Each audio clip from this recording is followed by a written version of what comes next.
Vamos a la anterior, ¿no? Lo último que hemos visto. Ejemplos prácticos de lo que es el concepto de ciencia. Esto que habíamos hablado de que la energía no se perdía a través de diferentes transformaciones, sino que se transformaba, ¿no? Este, y parte de los servicios energéticos, digamos que lo que queremos, digamos, resaltar, era, nosotros no utilizamos la energía como energía en sí, sino que la utilizamos para cocción, para mover algún equipamiento, para iluminación y todos esos procesos de transformación de energía calórica, térmica, a eléctrica, mecánica, tenían sus pérdidas y a partir de eso, digamos, obteníamos, digamos, diferentes cuestiones de diferentes eficiencias en los procesos energéticos, ¿no? Habíamos quedado para, habíamos quedado con estos últimos ejemplos y habíamos quedado con el ejemplo de las cadenas energéticas, ¿no? El concepto de las cadenas energéticas. Una cadena energética es esto, una serie de etapas y procesos que se dan este, en un energético determinado desde su extracción en de la naturaleza hasta su consumo final, ¿no? Dentro de esas cadenas energéticas hay algunas, o sea, hay pérdidas, hay entradas, hay salidas. La cadena energética, si bien digamos uno la entiende como un proceso físico, también es contable, también es económico, porque cuando trabajamos, digamos, a nivel de un sistema energético de país, incorporamos importaciones, exportaciones, variaciones de stocks, este, todo ese tipo de componentes que, o sea, físicamente no tienen, digamos, mucho sentido, pero a nivel del sistema económico, energético, sí, ¿no?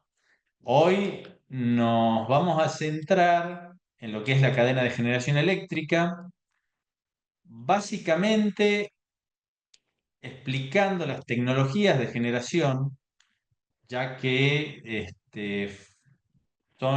si bien no es el principal energético que consumimos en nuestro país, el principal es gas natural, sí es el de principal relevancia o análisis, ¿no? Entonces, lo que vamos a ver hoy es la cadena las diferentes tecnologías de generación eléctrica. El resto de las cadenas energéticas no tienen, digamos, tanta variedad de fuentes energéticas. Acá lo que estamos viendo es, este gráfico está salido directamente del Balance Energético Nacional, del documento metodológico. Entonces uno ve cómo los diferentes energéticos, energía hidráulica, nuclear, gas distribuido, derivados, eólica, solar, biomasa, otros primarios, o sea, así, digamos, la categorización del balance energético, se juntan en lo que es centrales eléctricas de servicio público y autoproductores. Servicio público es lo que provee iluminación a todo el sistema nacional y autoproductores son aquellos que producen su propia energía. Uno podría pensar una minera que está en un sistema aislado, que no está conectada a la red. A partir de ahí, digamos, está esto que la cuestión está del balance que yo les decía, importación, exportación, las pérdidas del transporte y distribución y la demanda final. Pero nosotros nos vamos a centrar en la parte de las diferentes tecnologías de generación. La principal Quedó, tecnología de generación, perdón, perdón, perdón, Gus, quedó para la posteridad un error de tipeo ahí. Pues ese documento es de 2016. Esa tilde de distribuido, que la veo en todos lados, porque ese gráfico se reproduce en todos lados, quedó mal una vez y quedó para siempre. Ahí en el coso gris. ¿cuál es el gas distribuido? Bueno, Ahí. en el castellano antiguo eso iba con tilde. Quedó, quedó bueno. Bueno, ¿No? entonces te doy paso, Lucho, a la primera o la más relevante de las tecnologías de generación en Argentina, que es lo que es los procesos de transformación técnica, es decir, térmica. Es decir, transformar energía que viene dentro del gas natural como forma química a calor y a energía eléctrica. Bien, gracias, Gus. Ahora está mejor la conexión, ¿verdad? Reinicié el router. Sí, Eh, sí, sí. bueno, como mencionaba Gustavo, para nosotros es importante compartir en particular este conjunto de tecnologías primero, porque, bueno, cuando uno mira el balance energético, y lo van a ver con un poco más de detalle más adelante, el 60% aproximadamente de la generación eléctrica en Argentina es termoeléctrica, fósil, y si le sumamos la nuclear, que en definitiva también utiliza un ciclo de vapor, estamos hablando de casi el 70%, ¿no? Un poquito más. Entonces, bueno, estamos hablando de una proporción muy grande de la manera en la que se genera la electricidad en Argentina. Y también, en el caso de las máquinas alternativas, cómo se mueven los autos, ¿no? O los vehículos terrestres. Entonces, esto es recontra importante. En línea con lo que mencionaba o levantaba Griselda en la clase anterior, lo que nos importa acá es poder repasar los conceptos más o menos y tener una noción de cómo está funcionando esto sin que necesariamente nos tengamos que meter en demasiado detalle sobre la, las particularidades. Si bien si hay preguntas o comentarios, los podemos hacer.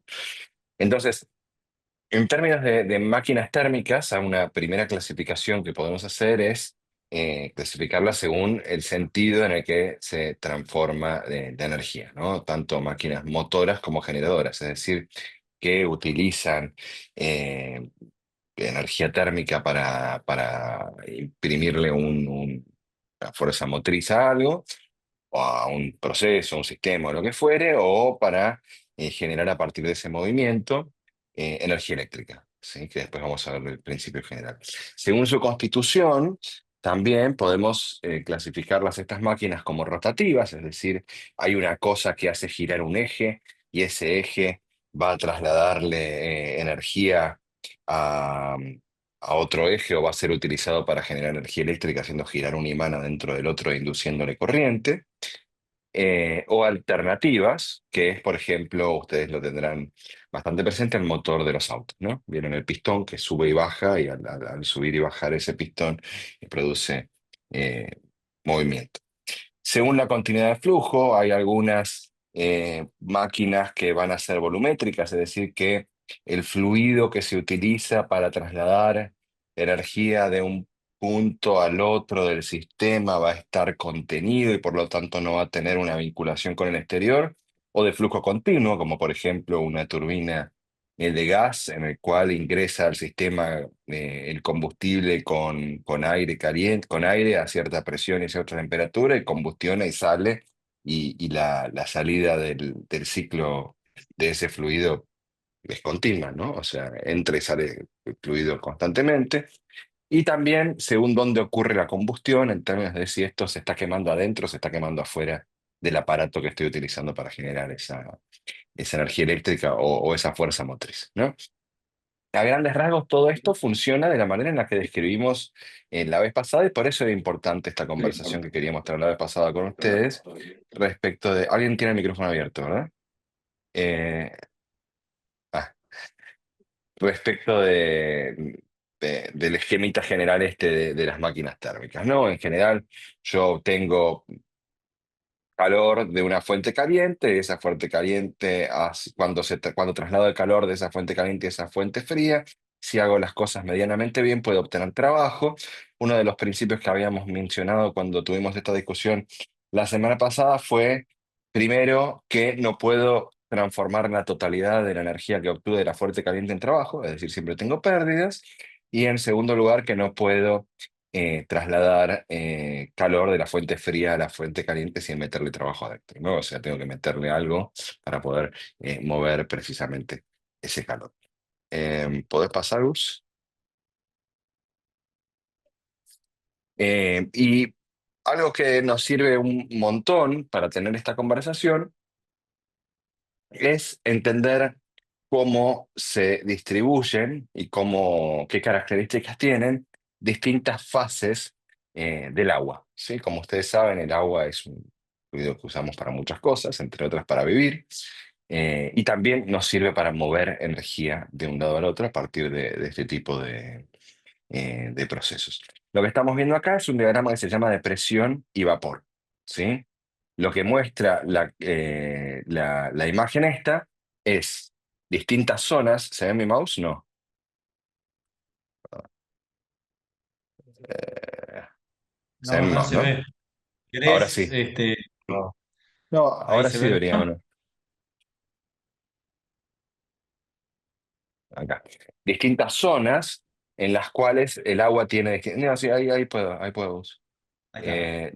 Distintas zonas en las cuales el agua tiene distintas características o está en diferentes fases, ¿no?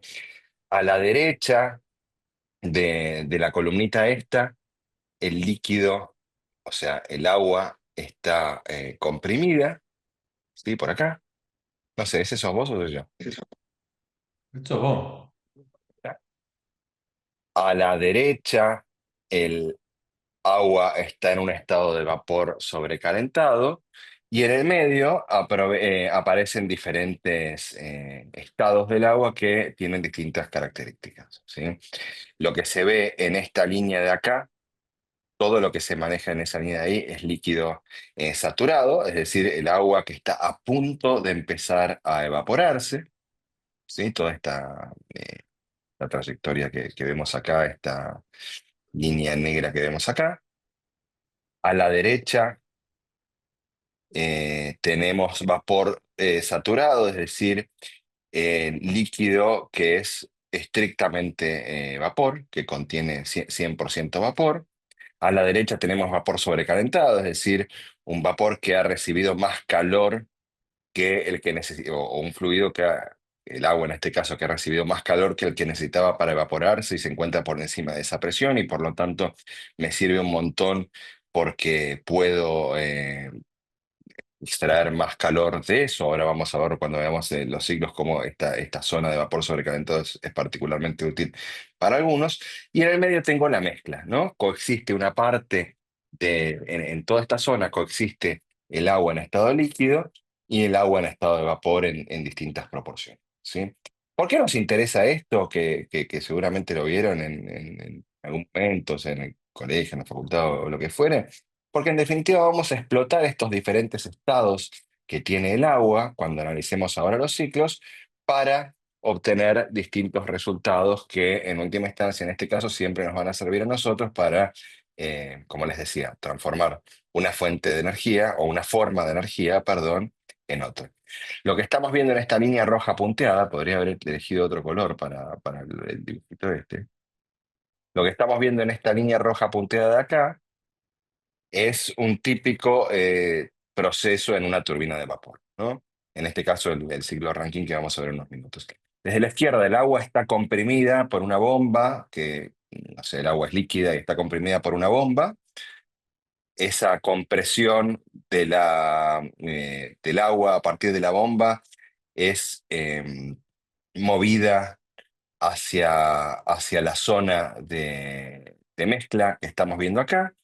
En este caso se produce una expansión, ¿sí? Del fluido, es decir, el fluido a igual presión empieza a adquirir un volumen cada vez mayor y esa expansión la utilizamos precisamente para realizar el movimiento que queremos dentro de la turbina, ¿no? Ahí el agua está, o el vapor está incidiendo en los álabes de la turbina, como mencionábamos antes, y imprimiéndole el movimiento ese que nosotros queríamos precisamente para trasladar, para hacer rotar eh, el eje ese genera energía eléctrica. Vamos a la próxima, que por ahí es un poquito más claro. Nosotros, cuando hablamos de...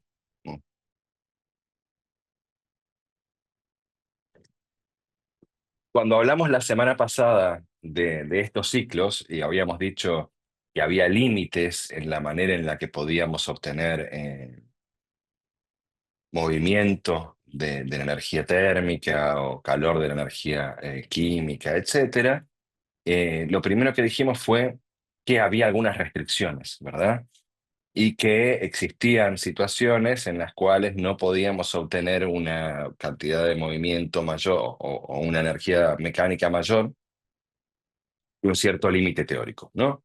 Dicho en criollo, yo puedo tener un montón de gasoil o de gas o de lo que fuere y voy a tener una cierta limitación respecto de cuánto es cuánto es la cantidad de energía eléctrica que puedo obtener o movimiento que puedo obtener a partir de ese combustible. ¿Sí?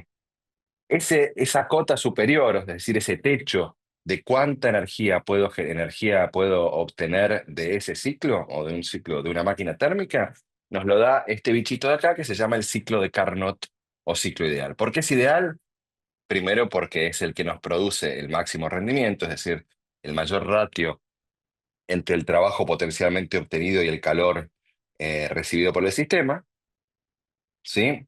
En segundo lugar, ideal porque a los efectos prácticos no es reproducible, a diferencia de los otros. Y en tercer lugar, ideal, porque como les decía, bueno, me da una cota superior y más o menos voy a poder tener un orden de magnitud de, che, estoy pifiándole con el rendimiento que me dio esta máquina cuando calculo, por ejemplo, en un ejercicio, la relación entre el combustible que ingresó al sistema y la generación eléctrica que obtuve que se da básicamente como un resultado entre la temperatura de egreso del ciclo y la temperatura de ingreso del ciclo. ¿Qué implica este ciclo entonces? Vamos por orden. Estos numeritos nos dicen más o menos dónde estamos parados, ¿sí? Y podríamos empezar arbitrariamente por cualquiera de estos puntos, porque como verán, eh, es continuo, ¿sí? En el punto uno, yo recibí calor del exterior, es decir, quemé alguna porquería, idealmente algún combustible o algo, y mediante ese calor que obtuve de la combustión del combustible que utilicé, le imprimí a un cierto volumen de agua a través de una caldera, que después van a ver con Gustavo, una cierta diferencia de presión y las llevé a cierta temperatura. ¿Sí? Cuando el agua o el vapor de agua alcanza esa presión y esa temperatura que estaba determinada por el diseño de este sistema, ingresa a una turbina, que era lo que mencionábamos la vez pasada, ¿no? Eh, canaliza el fluido a través de una turbina en el cual se produce una expansión del gas y ese gas al expandirse le entrega movimiento a los álabes de la turbina y la hace girar. Eso es lo que estamos viendo acá en el ciclo 1.2, o sea, la cantidad de energía que va desde acá, ¿se ve? Hasta acá. Ese es un proceso en el cual no se producen intercambios de calor con el exterior en términos ideales y que, como se ve en este diagramita de presión y volumen del agua, lo que hace es reducir la presión del fluido que tiene, porque se expande, y a su vez incrementar un poquitito el volumen. ¿Se ve? Eso. Al incrementarse el volumen dentro de la turbina, le transmite movimiento a los alaves de la turbina y los alaves de la turbina hacen girar alguna porquería que después vamos a utilizar para generar energía eléctrica, como habíamos dicho. ¿Sí? Al salir ese vapor de la turbina, en ese caso es una mezcla, como se ve acá que está dentro de la campanita, el calor que le sobra, digamos, al sistema en ese momento, atraviesa un condensador y en el condensador se intercambia el calor con el exterior y se lo pierdo, ¿no? O lo podría utilizar para alguna otra cosa.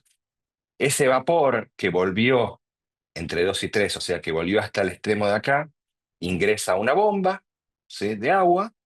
No es vapor, perdón, es una mezcla de líquido y vapor. Esa bomba de agua le da más presión de vuelta al fluido y el fluido ese absorbe nuevamente calor en la caldera de acá. ¿Para qué nos sirve esto? No importa tanto el gráfico, lo único que importa acá es el concepto. El ciclo ideal, el ciclo de Carnot, lo que dice es, yo le entrego calor a un fluido en una caldera a ese fluido que estaba en un estado de vapor saturado, lo expando en una turbina. Cuando lo expandí en esa turbina, le robé movimiento, es decir, le entregué el movimiento a los álabes de la turbina y después el calor que me quedaba se lo entregué al ambiente y volví a iniciar el ciclo dándole presión mediante la bomba de ISO. ¿Está bien? Eso no pasa en la realidad por diversos motivos. Uno es que no existen, salvo en papel, los recintos adiabáticos, totalmente adiabáticos, pero no importa porque ahora vamos a ver que en los otros dos ciclos sí lo usamos, es decir, recintos en los cuales el intercambio de calor con el medio sea cero, siempre algo se escapa. Y segundo, porque tampoco existen en procesos en los que hay movimiento, y acá Gustavo me va a matar porque él tiene muchísima más precisión en el lenguaje, no existen ciclos, digo, procesos con estas velocidades que puedan considerarse isotérmicos. Es decir, si yo le estoy sacando a un volumen finito de un fluido calor, bueno, en la realidad sí le va a bajar la temperatura, es decir, no van a haber procesos en los cuales la temperatura se puede mantener. Por eso esto es mentira, pero nos sirve igualmente para tener esta noción de cuánto es el máximo de trabajo que le podría obtener extraer a una cierta cantidad de calor en condiciones ideales. Pero podemos ver un poquito los demás, que son los reales y que son los que reflejan las máquinas que utilizamos en la realidad. Pero antes, ¿querés comentar vos esto, Gus, o sigo? Sí, sí, sí, sí, Esto, sí. Un poco antes esto lo de ver agregaste los recién vos, ¿o ciclos, no? ¿cómo? Esto lo agregaste recién, ¿no? Eh, no, está en Igual, el orden estaba en el original. en el orden que siempre estuvo. Ah, bien. Pero bueno, antes de continuar con los ciclos, vamos a ver, digamos, el proceso este, de combustión, que es el que le entrega calor al fluido que continúa, digamos, con el ciclo termodinámico, ¿no? Una combustión, como ahí está definida, es una reacción exotérmica de oxidación de una sustancia denominada combustible con oxígeno. Para que haya combustión, tiene que haber combustible y comburente, que es el oxígeno, ¿no? Entonces, a partir de esa combustión, se genera una masa gaseosa a alta temperatura y alta presión, que es la que termina generando, generando la energía térmica inicial de cualquier ciclo termodinámico.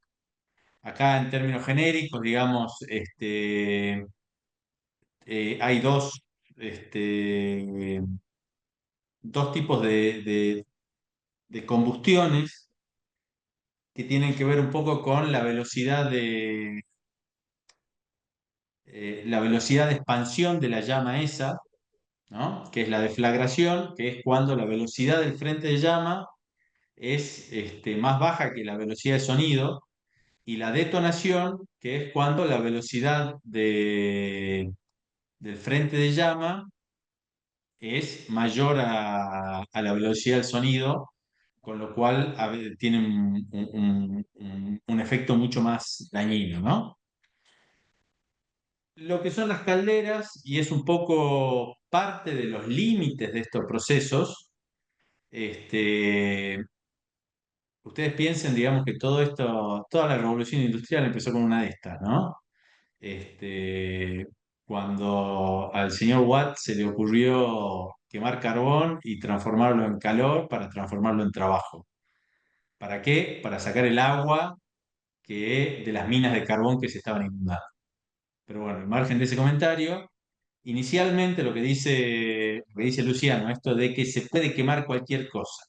Exactamente lo que buscamos, digamos, con una caldera es precisamente generar esa combustión, generar calor que se transfiere a un fluido, que se transfiere a un fluido que es el agua, generalmente es agua, que termina, digamos, es el agua que está dentro del ciclo. Y ya después vamos a ver algunos gráficos, algunos diagramas para que entiendan, digamos, bien el concepto de ciclo. ¿Por qué es un ciclo? Porque literalmente el agua circula y recircula dentro de un espacio cerrado, donde va siendo sometida y en diferentes estados de presión y temperatura, calor, contenido energético. Tenemos dos tipos de calderas, generalmente tienen que ver con la cantidad de calor que yo necesito, con la cantidad de energía que yo necesito transmitir al fluido.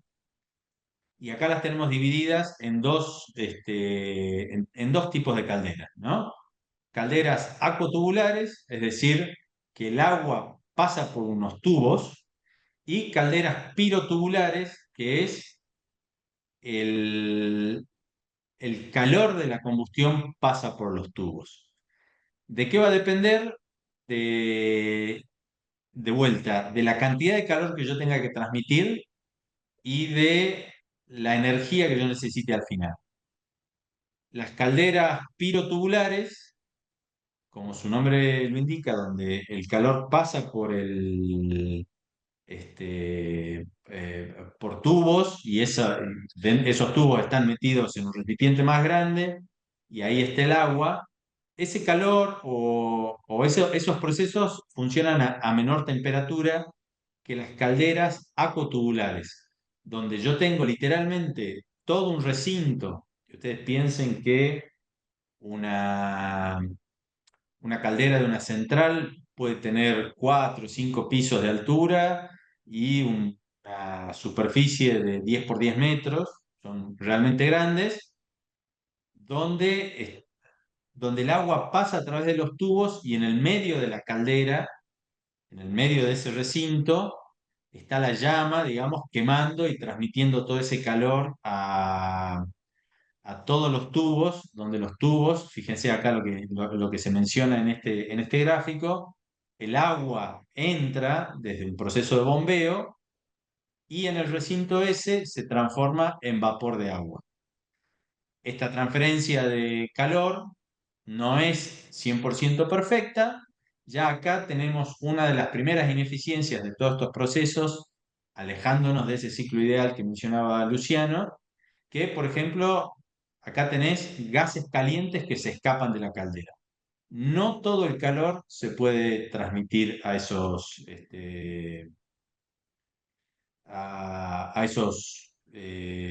al fluido, digamos, que uno está tratando de utilizar para el ciclo. Y acá de vuelta retomamos el tema de la clasificación de las turbinas. Las turbinas son las primeras máquinas térmicas, digamos, que vamos a ver. Son las que principalmente se utilizan este, ¿cómo se llama? En la generación de electricidad.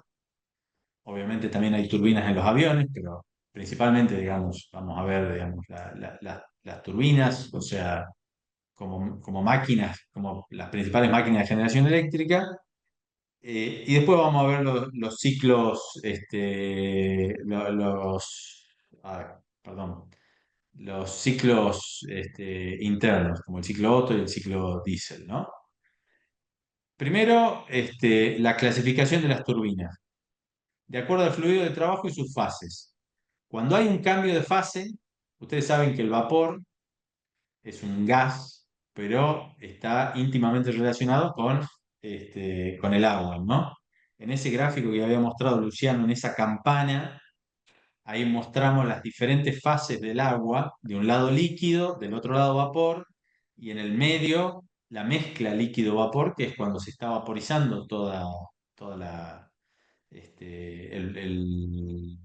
se está calentando, está generando, digamos, calor, pero no está aumentando la temperatura.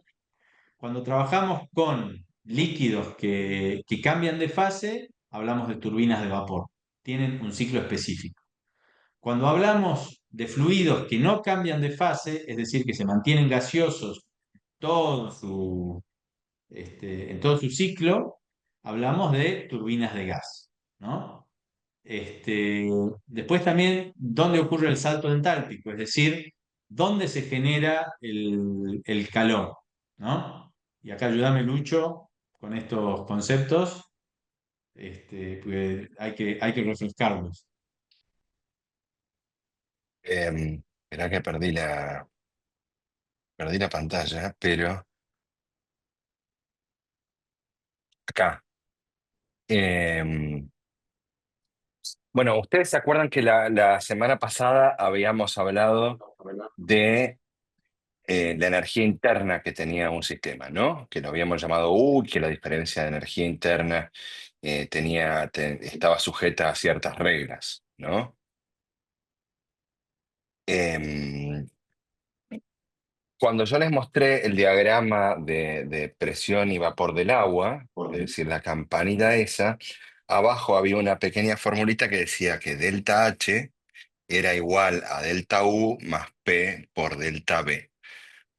Eso lo que quiere decir es que la diferencia de entalpía en el sistema está dada por la diferencia en la energía interna del sistema más la presión multiplicada por la diferencia en el volumen del fluido. ¿Sí? Nosotros acá, si bien por ahí es un poquito específico en términos del lenguaje, cuando hablamos de salto entálpico, hablamos de la diferencia que se produce en el sistema que nos permite a nosotros aprovechar esa variación para extraer energía del proceso o para transformar esa energía que era originalmente calor en movimiento. Entonces nos importa muchísimo eso que se llama salto entálpico porque lo que muestra es en qué momento se produce esa transferencia de energía entre el fluido y el resto del equipo. Hay dos tipos de turbinas y en el caso de la generación eléctrica estamos hablando principalmente de la primera. Una es el tipo de turbinas de acción en las cuales ese salto entálpico se produce en el estator, ¿sí? Es decir, se produce en la porción de la turbina. Vos tenías un esquema, si querés mostrarme, poner el esquema de la turbina que lo mostramos un poquito mejor no, ¿dónde quedó el esquema de la turbina, turbina? Ahí, ahí, ahí.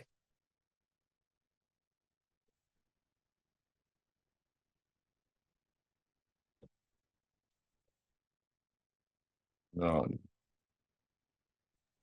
no lo estoy viendo, ¿eh?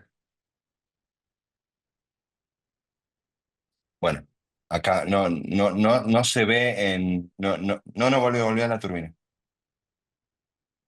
En el primer tipo de máquinas de turbinas que estábamos describiendo, en la que decíamos que el salto entálpico se produce en el estator es esto que está acá afuera, ¿sí? Que es lo que envuelve el rotor, ¿sí? Esta cosa, la parte fija, si quieren, llamémosla, de la turbina. En este lado se produce el salto entálpico. En cambio, en las turbinas de reacción, que son como las que mencionaba Gustavo hace unos minutos, por ejemplo, las que se utilizan en los aviones, el salto entálpico se produce tanto en el estator como en el rotor, que es la parte de adentro, que es la que se está moviendo. ¿Sí? Entonces, al producirse el salto entálpico en el estator, precisamente lo que hace es transmitir el movimiento del fluido a la cosa que se está moviendo, y esa cosa que se está moviendo es la que a nosotros nos permite extraer la energía y transformarla en un movimiento rotatorio. ¿Se explica? ¿Se entiende? ¿Me explico, mejor dicho? ¿Se entiende? Suena siempre espero. ¿Sí? Entonces, decirlo de manera práctica, en este caso lo que estamos mostrando es, entra el fluido cargado de calor, es decir, el agua o el vapor de agua, por un lado de la turbina. En los álabes de la turbina, ese vapor de agua comienza a expandirse, es decir, empieza a incrementar su volumen. Al incrementar su volumen, le transmite ese movimiento a los álabes de la turbina. Ven acá, o sea, acá está el fluido entra acá y les pega a estos cositos que están acá, ¿sí? A los álabes de la turbina ahí. Al incidir en esos álabes de las turbinas, los hace rotar y al hacerlos rotar, le transmite energía al rotor que genera el movimiento rotativo que estábamos mencionando recién. ¿Sí? ¿Claro, Gus? ¿Está bien? Vamos. Bien. Lo único, Y por el único último teníamos comentario, una... El único Sí, comentario es que en esta turbina que está, el dibujo de la turbina, como el gas, a medida que va entregando energía, va perdiendo presión y se va expandiendo, el líquido, el gas entra por el medio y se va para, para ambos al costados, costado. ¿no? Entonces uno ve que en el medio tiene los álabes más chiquitos, que es donde está la mayor presión, y a medida que va perdiendo presión, el gas se va expandiendo y necesita álabes más grandes. Entonces acá lo vemos como estas turbinas que tienen como un, o sea, se agrandan para los dos costados, es que el gas entra por el medio y sale por los costados. Tenés razón. Bueno, por eso tenés la tobera acá en el medio, Claro. que es por donde ingresa el fluido.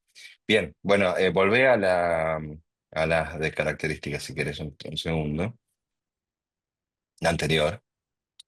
Y después, de acuerdo a la presión de trabajo, en las cuales podemos clasificarlas entre baja, media y alta presión, que en el caso de esta conversación que estamos teniendo no vamos a hacer una distinción, pero tienen diferentes aplicaciones, tanto para generación de energía eléctrica como para generar fuerza motriz y también distintas restricciones y distintas características. Adelante. La primera que vamos a ver es el papá de todos, o la mamá de todos, que es el ciclo Rankine, que es el que describió a Gustavo como un ciclo en el cual está cerrado y lo que estamos moviendo adentro es agua en distintos estados. En estado líquido y en estado de vapor, en función de dónde nos encontremos en la campanita esta que habíamos descrito antes. ¿Sí?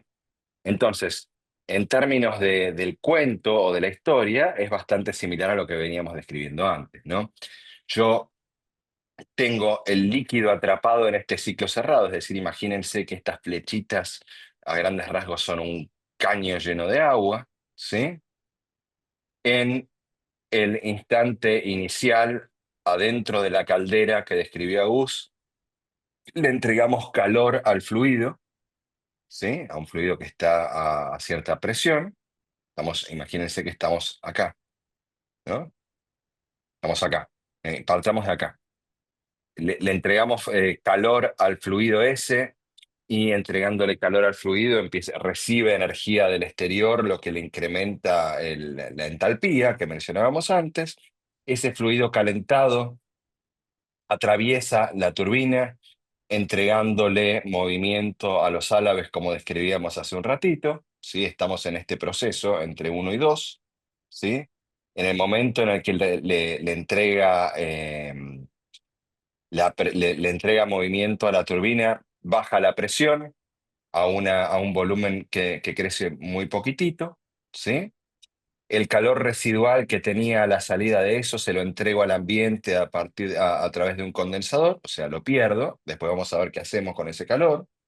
Perdón, se me mueve la mano y una vez que el líquido alcanzó este estado que está acá, este estado que está acá, ese punto 3 en el cual es líquido saturado, lo hacemos atravesar una bomba que le devuelve presión, metiéndole trabajo desde afuera, y que al encontrarse a alta presión vuelve a atravesar la caldera y al atravesar la caldera recibe calor de vuelta y vuelve a cumplir el mismo ciclo de ese calor que recibe acá, entregárselo a la turbina acá para obtener trabajo acá y volver a tener pérdidas acá.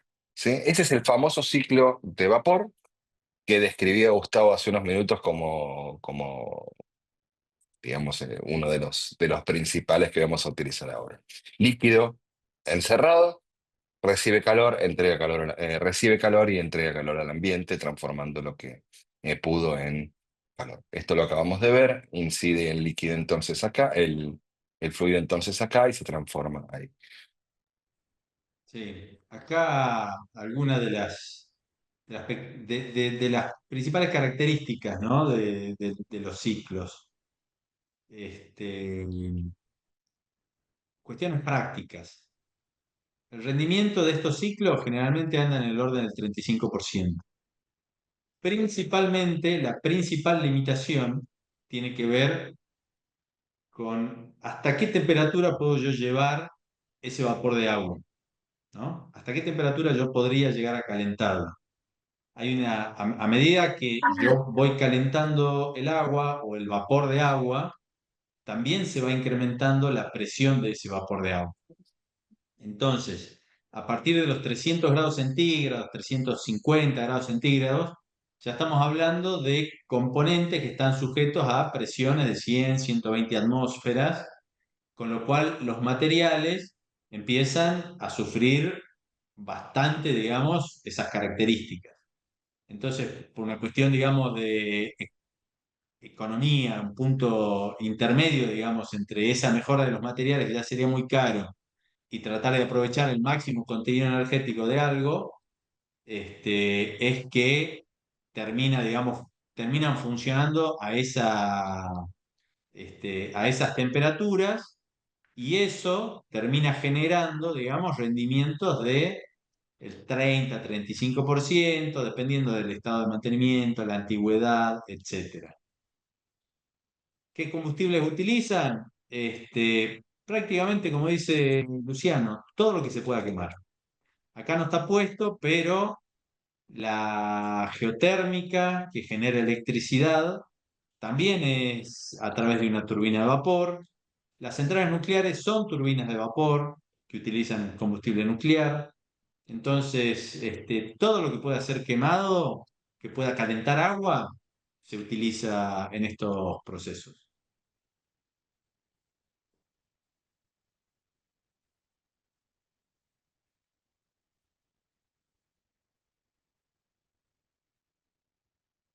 El Gus, segundo ¿te perdí? ciclo, ¿O sí? no, dale, te estoy escuchando.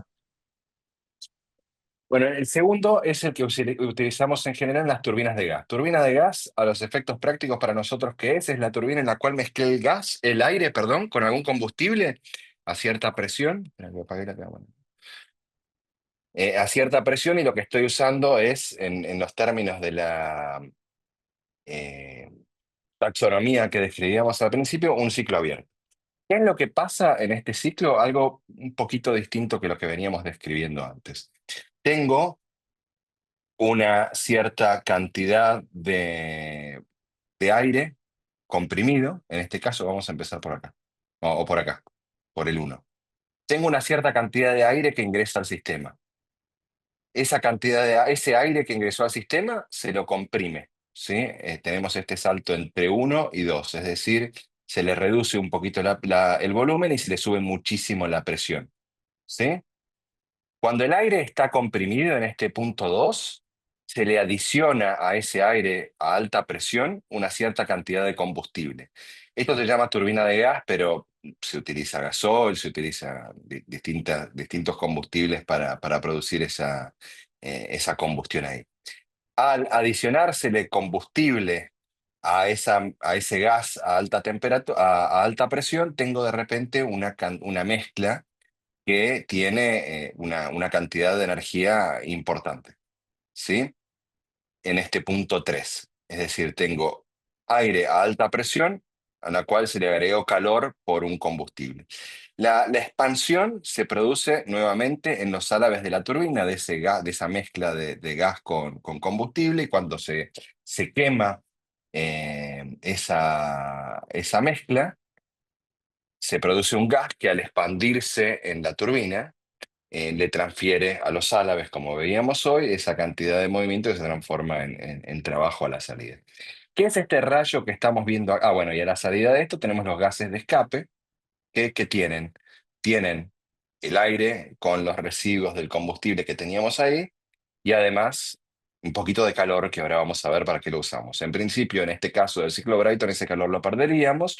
Como vamos a ver en el ciclo combinado, que es lo que discutíamos en la conversación anterior, vamos a tratar de recuperarlo y lo vamos a meter en un ciclo Rankine para obtener un poquito más de trabajo. ¿Sí? ¿Qué es este caño que estamos viendo acá? A grandes rasgos es parte del trabajo obtenido en la turbina que nos ayuda a comprimir el aire nuevamente que vuelve a ingresar en el ciclo para, insisto, estar a alta presión, juntarse con el combustible y prenderse fuego, digámoslo, o combustionar y volver a transmitirle la energía para convertirlo en trabajo en la turbina. Esta es la segunda, a grandes rasgos no hay mucho más que esto cuando hablamos de turbinas, por lo menos estacionarias, es decir, turbinas que están quietas que vamos a utilizar eh, para transformar en energía y calor. Dicho de otra forma, o mostrado de otra forma, lo que tenemos es la admisión de aire, es decir, chupamos aire del filtrado del ambiente. Ven que esto tiene esta forma como un cono en la cual desde la admisión hasta hacia la combustión se expande, se expande el cono. Bueno, ese cono lo que hace es comprimir el fluido, es decir, el aire hasta este punto. Cuando el aire está recontra comprimido en este punto, se le adiciona el combustible y se produce la combustión. Y cuando se produce esa combustión, ese gas se expande, ese gas caliente se expande en la turbina y lo que me sobró de energía y lo que me sobró de aire y residuos de la combustión sale por esta otra punta. ¿Sí? ¿Algún comentario, Gus? Parece que son más claros estos que que las...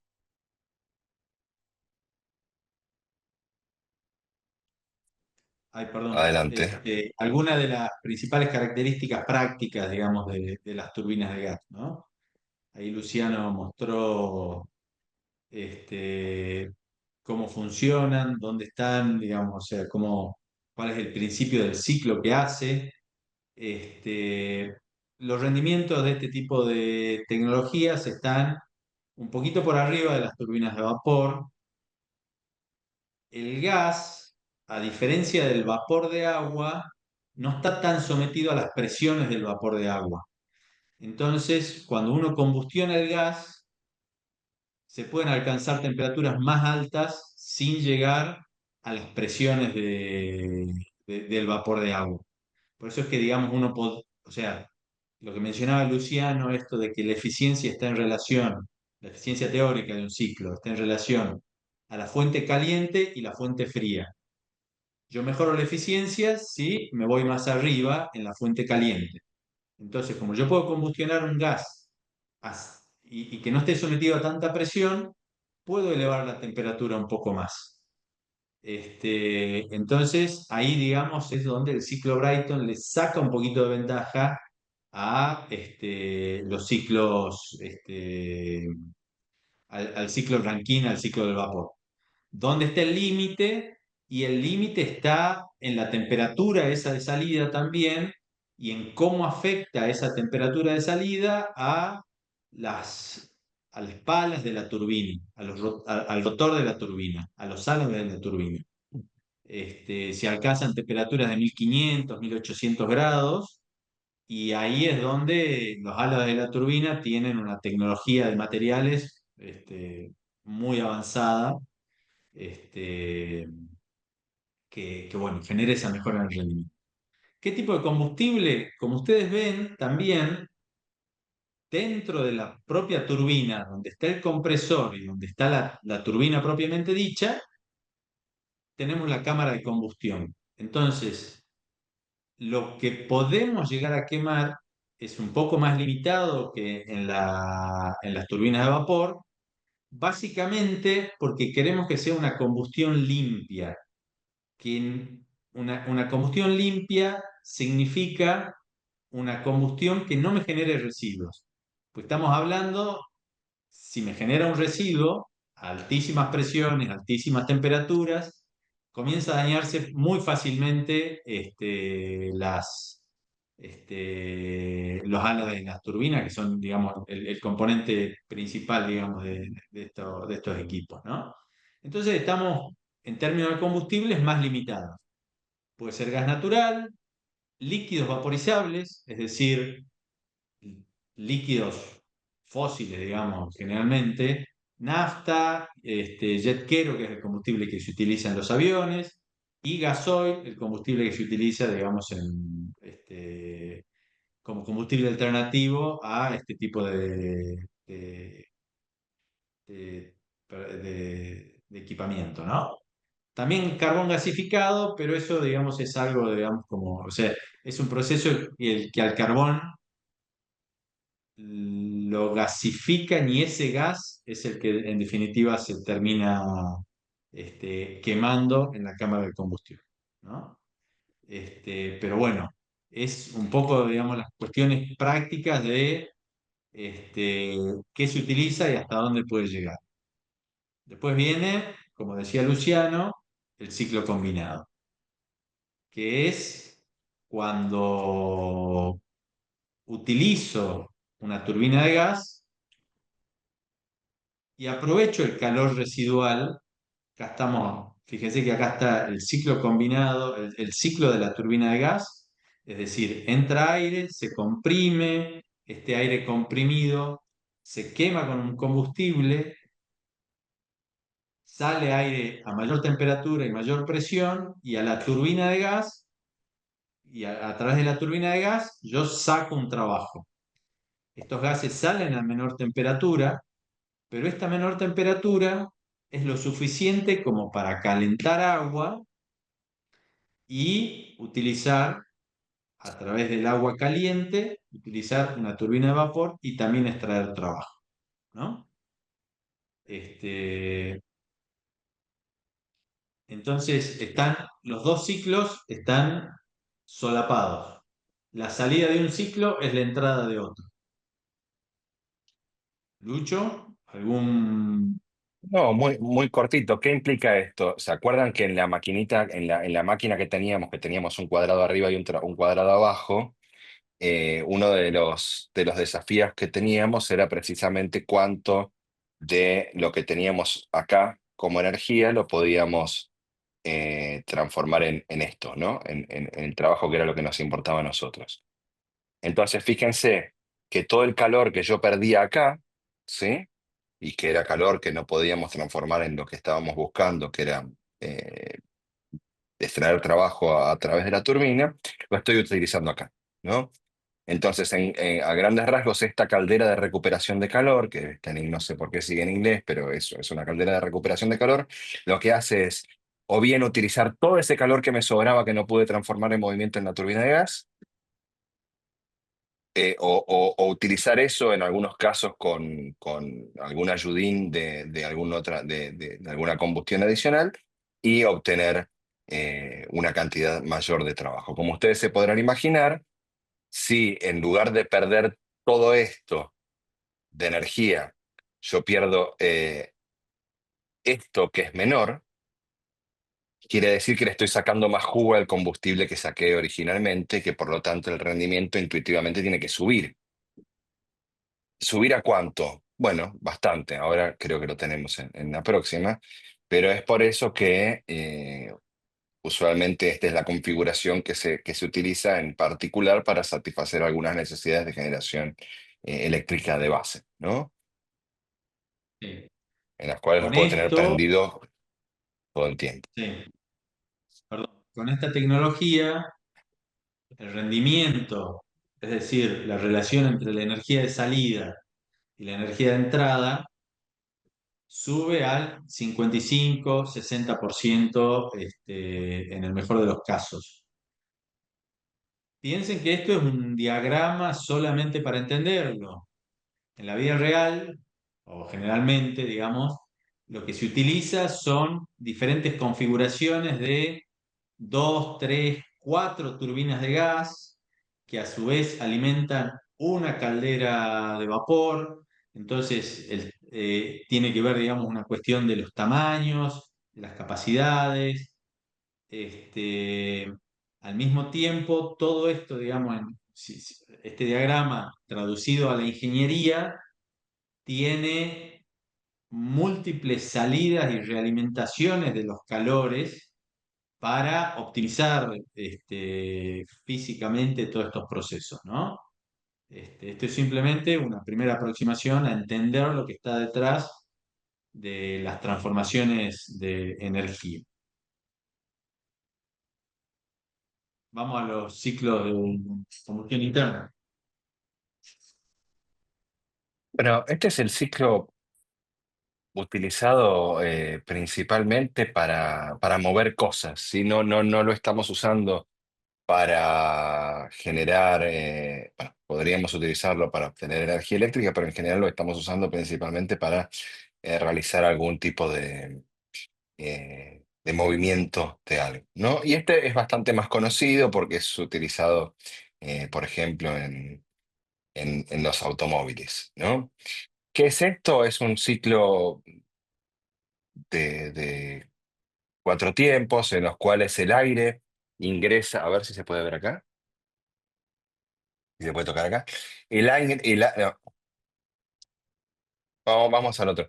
El aire ingresa por, ¿se mueve solo? ¿Sos vos o soy yo? Perdón, soy yo, El pero me aire dijiste ingresa, vamos al otro y me no, quedé no, con no. delay.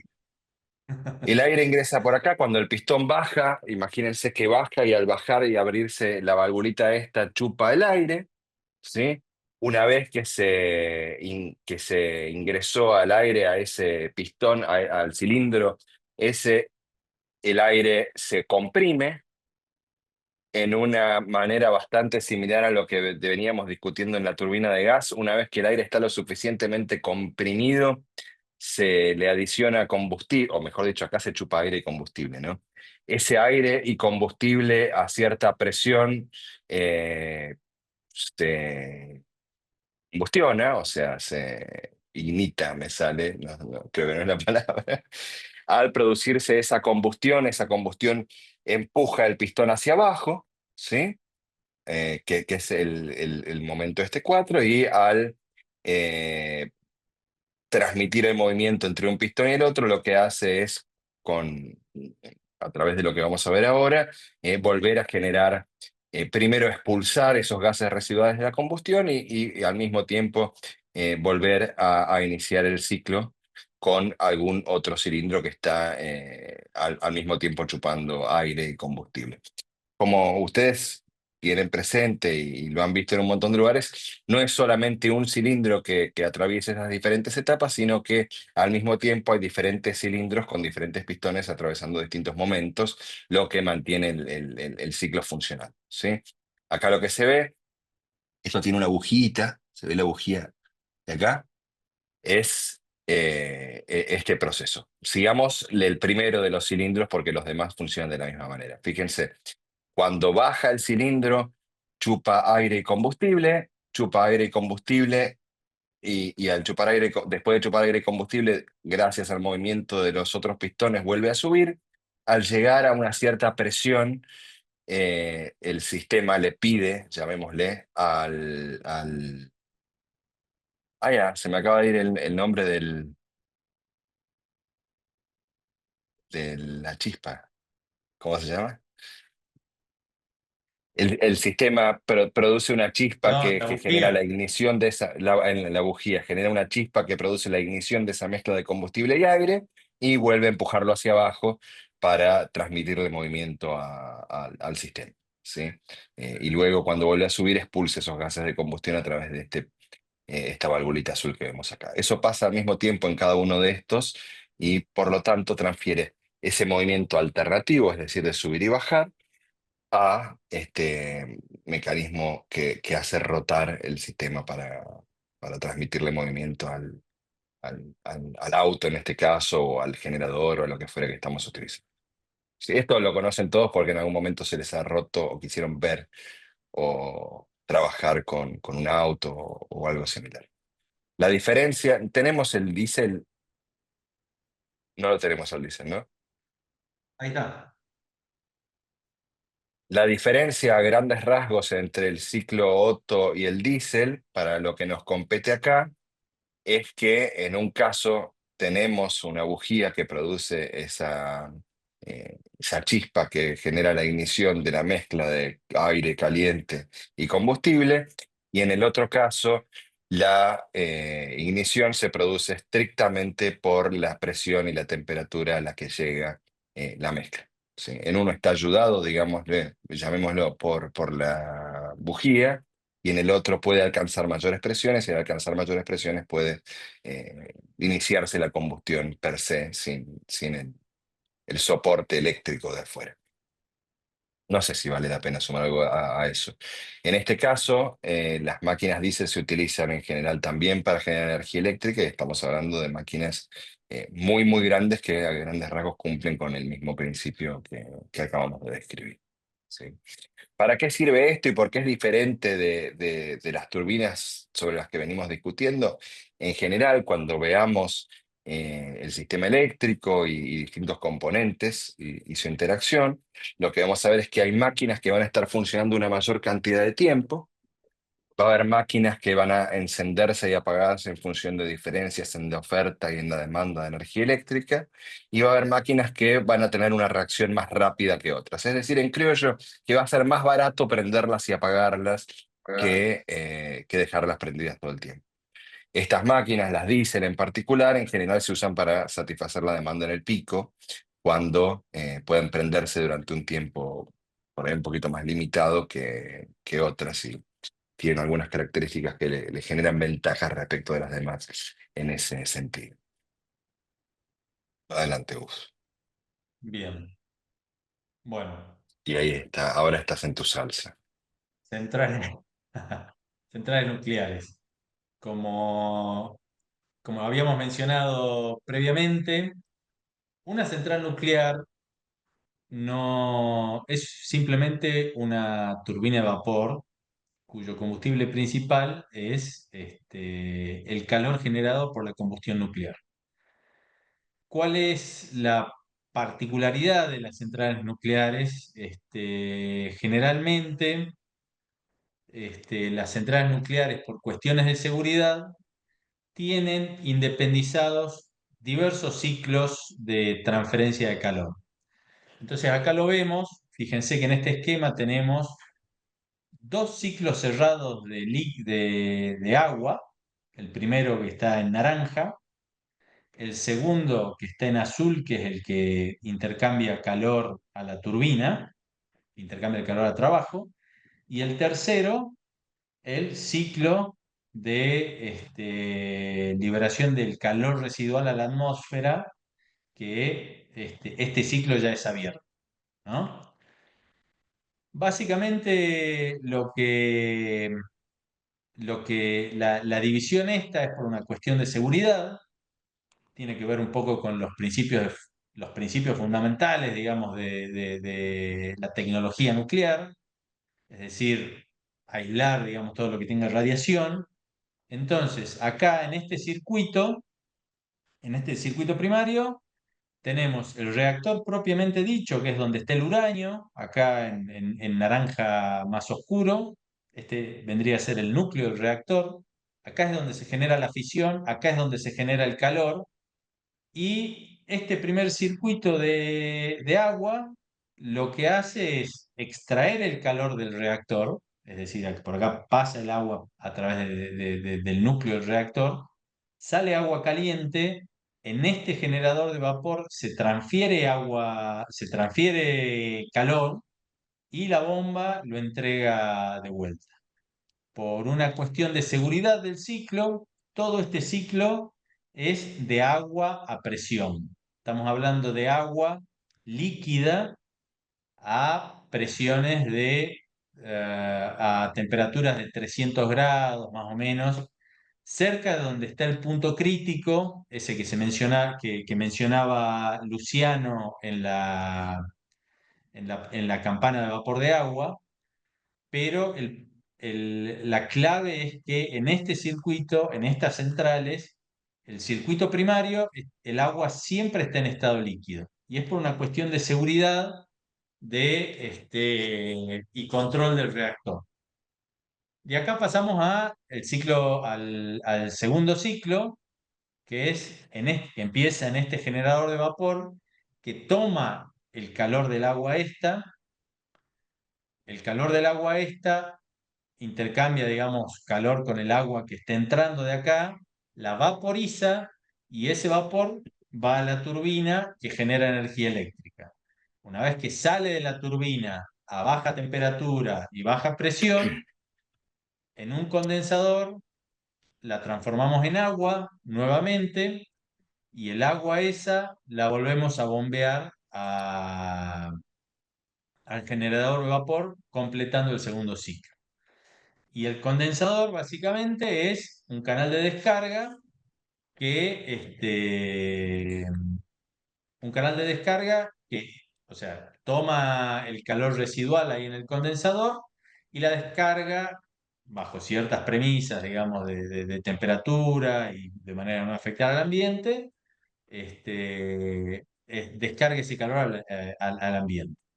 Cuando no se tiene este canal de descarga, todas las centrales nucleares de Argentina tienen este tipo de circuito, lo que se tiene son las conocidas torres de refrigeración, que básicamente cumplen la misma función esta, nada más que como no hay agua suficiente, utilizan un proceso de evaporación de agua que extrae mucho más calor con menor cantidad de agua, ¿no?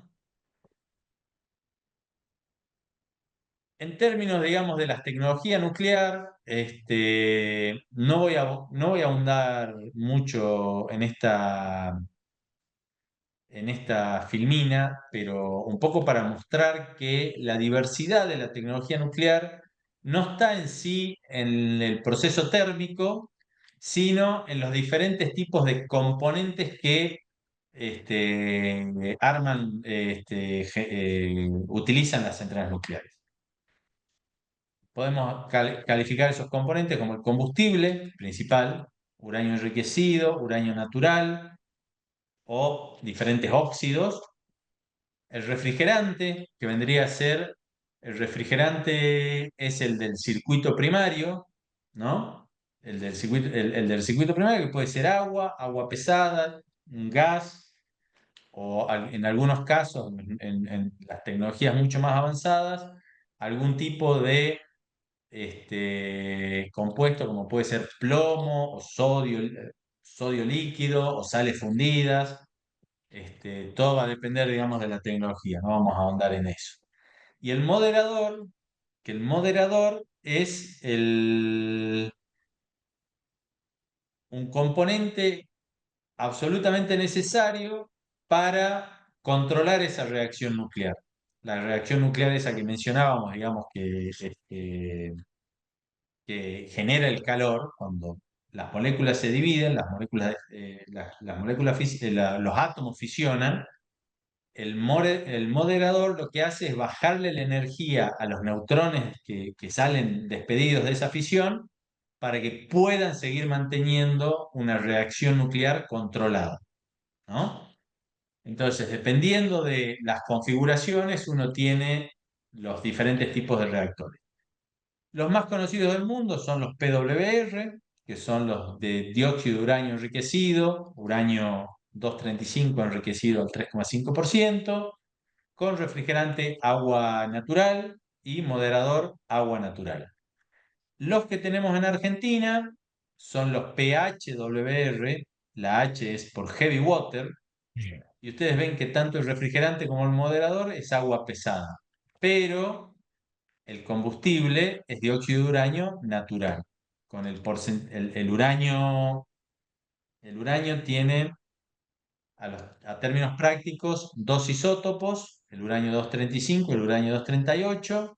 El que sirve es el 235, pero que está en una proporción muy chiquita en el total de uranio, ¿no? El uranio natural tiene 0,72% de uranio 235 y el 99,28% es uranio 238. A los términos prácticos el que sirve es el 235. Entonces, con el agua pesada, yo puedo llegar a utilizar uranio natural como combustible. Si utilizo agua liviana o agua común, básicamente, tengo que enriquecer el uranio por una cuestión, digamos, de un balance neutrónico, que obviamente acá no lo vamos a trabajar. Y después, bueno, otros tipos de moderadores y refrigerantes. También otras características, digamos, de las centrales nucleares. Las centrales nucleares tienen una eficiencia ligeramente menor al de las turbinas de vapor, Básicamente porque en el circuito primario no puedo superar el punto crítico del agua, porque el circuito primario es agua en estado líquido y por cuestiones de seguridad yo mantengo, digamos, no mantengo tan alta la temperatura de salida. Entonces, la eficiencia térmica de los reactores nucleares está en alrededor del 30%. Ojo, ¿no? Esto hay dentro de la cantidad de tecnología, digamos, diferentes nucleares, hay reactores que supuestamente van a trabajar a muchísima mayor temperatura.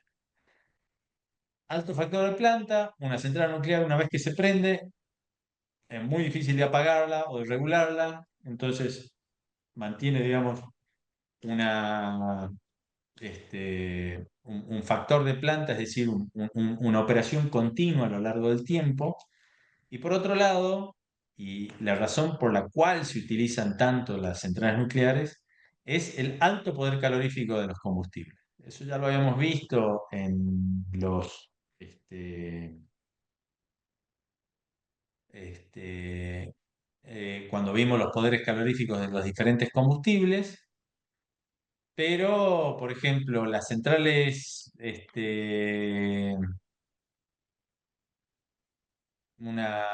una central, las centrales de Argentina consumen 200 toneladas de uranio por año.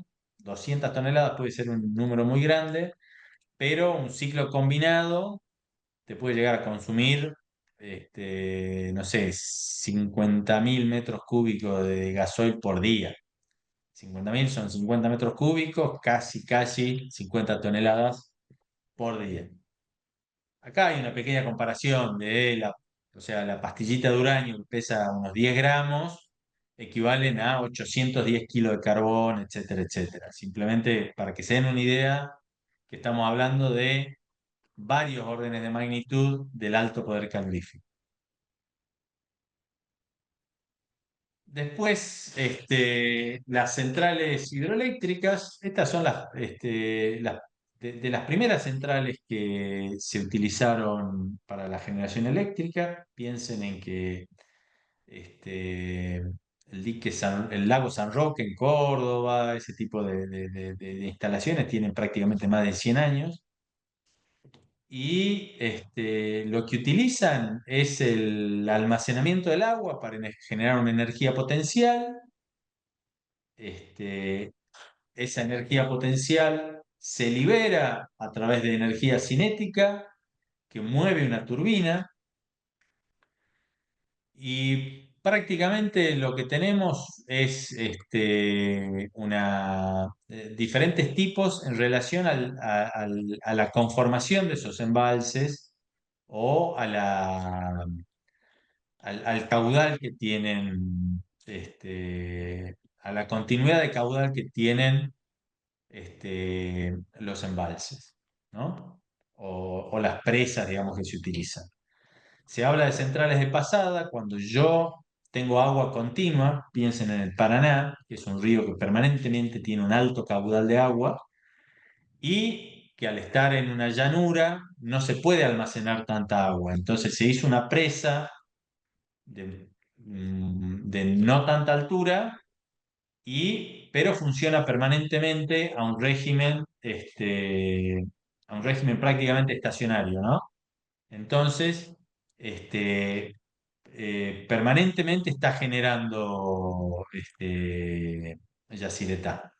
Por otro lado, las centrales de embalse, como su nombre lo indica, almacenan el agua. Y esto se da en los lugares donde hay alta variación de caudales, donde yo necesito, digamos, hacer un control del agua esa. Entonces yo almaceno el agua y después la voy liberando en función del requerimiento. Ojo, el requerimiento de generación de electricidad está después de los requerimientos de agua potable para uso humano, de agua para riego, etcétera, ¿no? Pero bueno, en ese caso yo guardo la energía potencial esa y la voy liberando cuando es necesario. ¿Qué me aporta? Me aporta esa flexibilidad que menciona, que yo puedo ir liberándola cuando la necesito.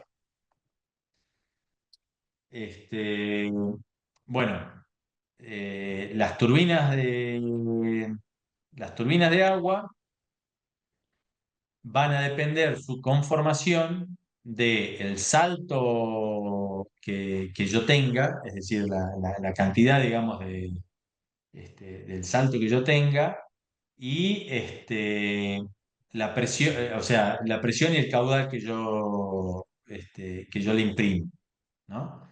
Entonces, para turbinas con poco salto de agua, donde yo necesito un mejor aprovechamiento, utilizo las turbinas Kaplan y para y para centrales con alto salto de agua, utilizo la que el agua entra tangencialmente en los álabes, es decir, pega directamente y genera un mejor intercambio de trabajo, ¿no?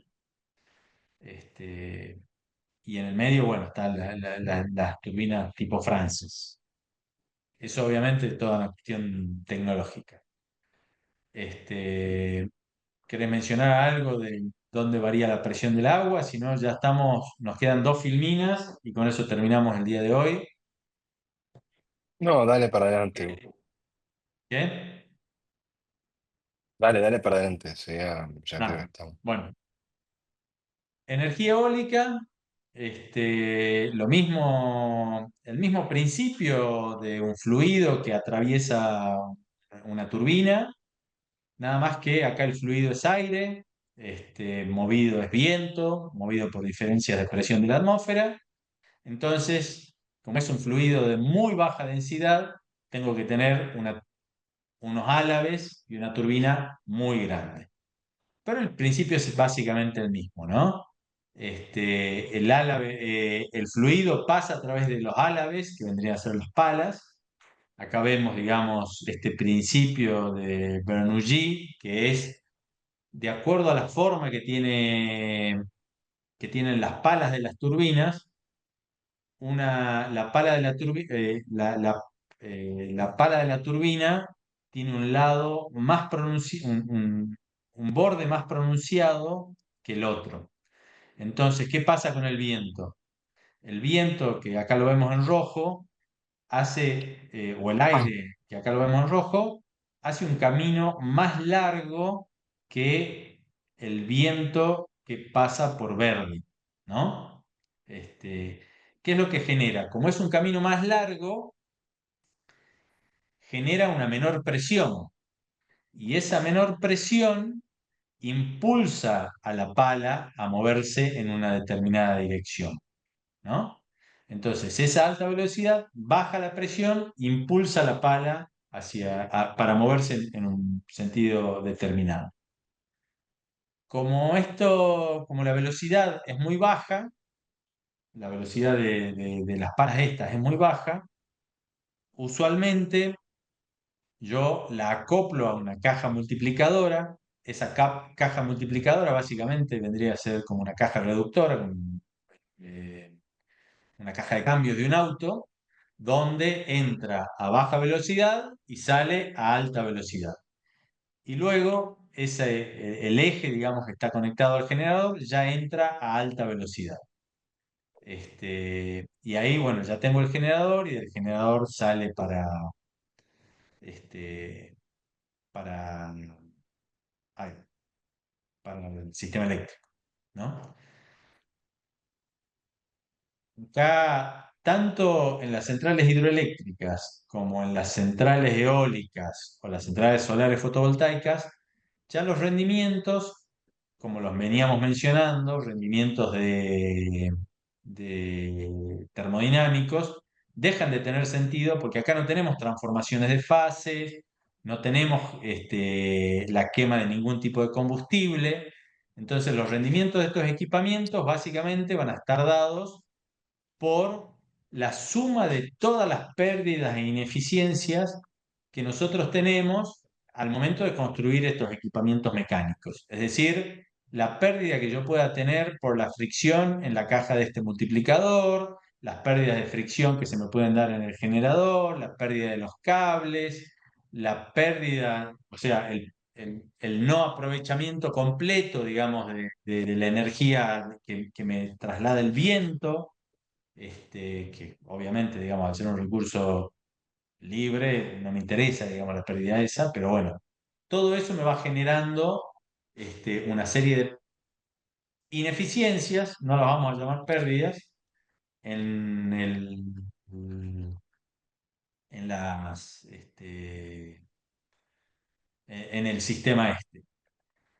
Y por último, vamos a ver esto, digamos que ya lo habíamos explicado, cómo genera electricidad un panel fotovoltaico, que es básicamente el efecto fotoeléctrico. El efecto fotoeléctrico, por el efecto fotoeléctrico le dieron el premio Nobel a Albert Einstein, que es esa descripción de, o la observación de que en algunos materiales uno hacía incidir luz, una radiación electromagnética de cierta longitud de onda. Esa radiación electromagnética alteraba algunos electrones que estaban en ese componente, y esos electrones luego, al estar alterados, hacían una descarga, digamos, eléctrica, ¿no? Tenían un movimiento. Entonces, básicamente ese es el principio bajo el cual funciona un panel fotovoltaico. La luz solar genera, digamos, y son materiales muy especiales, generan, digamos, este movimiento de los electrones, y a partir de diversos componentes, el regulador de carga, baterías, etcétera, yo tengo directamente electricidad. Y con esto estamos de- finalizando esta segunda clase, tercera clase, perdón, Tercera. tercera. Así que nada, si tienen alguna consulta de todo lo que vimos, estamos abiertos a, a responder a las consultas, y espero que se haya entendido.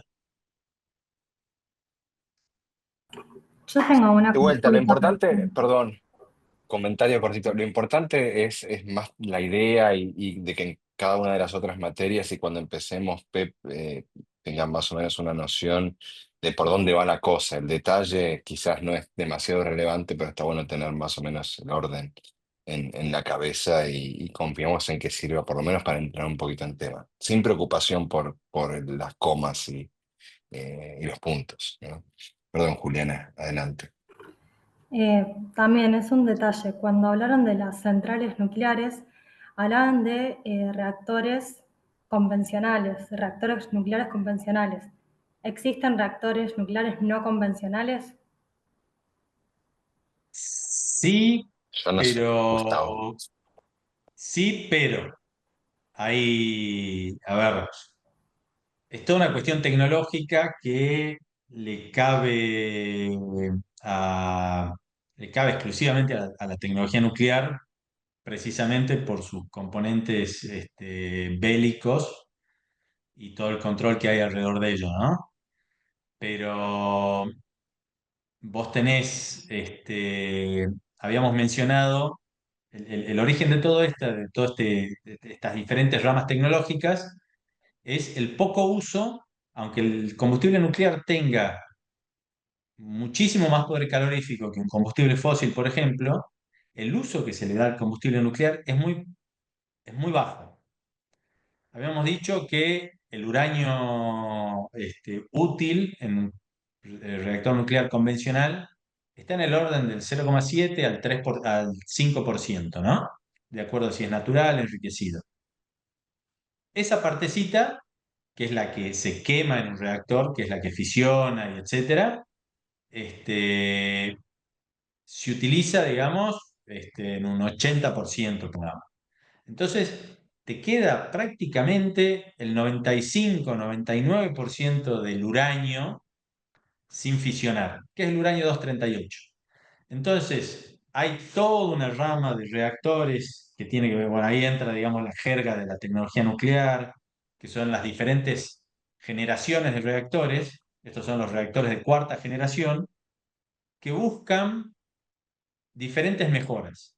Mejoras en la no proliferación de los ciclos, es decir, que yo no pueda desviar materiales nucleares con fines no pacíficos, que mejoras en la parte termodinámica, es decir, utilizar algún componente o compuesto que me permita subir la temperatura para aprovechar mejor el calor, y ahí entran los reactores de sales fundidas, de sodio fundido, de plomo fundido, que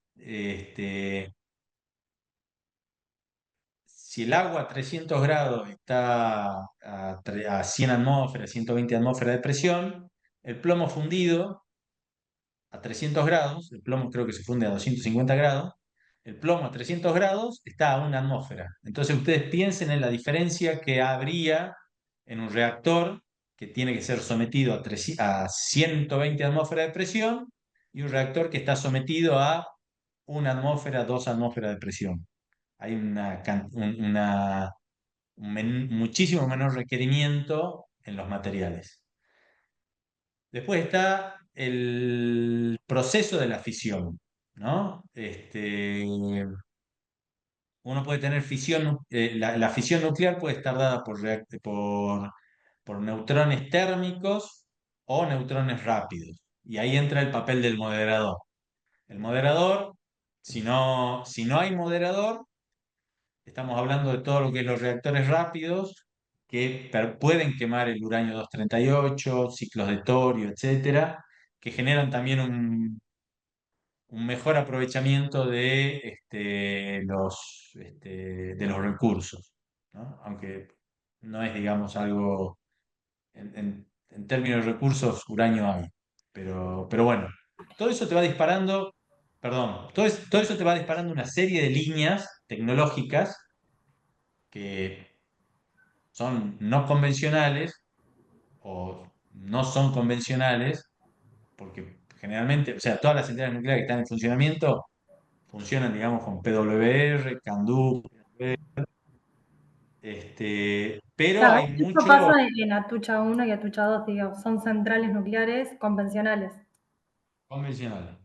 Pero, por ejemplo, los chinos hace poco hicieron un módulo demostrativo, una central chiquita, con un ciclo de torio. ¿Qué tiene el ciclo de torio? Que es no proliferante, que está refrigerado por sales fundidas, así que tiene, digamos, un núcleo, o sea, una temperatura para que después se le puedas transferir al vapor para la turbina, que puede llegar a mucho mayor temperatura, mayores eficiencias. Este, el propio ciclo del torio se llama los reactores reproductores, es decir, generan más combustible del que consumen, entonces vos tenés como una multiplicación en el uso de tus recursos. Nada, si los chinos siguen por ese camino, en 15, 20, 30 años ya tienen, digamos, toda una serie de problemas tecnológicos resueltos que la energía nuclear por ahora no los tiene. ¿Y eso es Pero competitivo, Gus? Perdón, ¿es competitivo hoy tecnológicamente en términos de costos o es una cuestión más de demostración para, no, digo, es atravesar una curva de demostración, aprendizaje? demostración. No hay nada de competitivo ahí. La única forma de hacer un reactor nuclear competitivo es hacer 500 modelos del mismo reactor. Mm, O sea, no hay otro. Y es el problema de los reactores nucleares. O sea, o hace uno, dos, cinco. bien. O sea, si algo te enseñaron los microchips y los paneles solares, es que mientras más haga, más barato.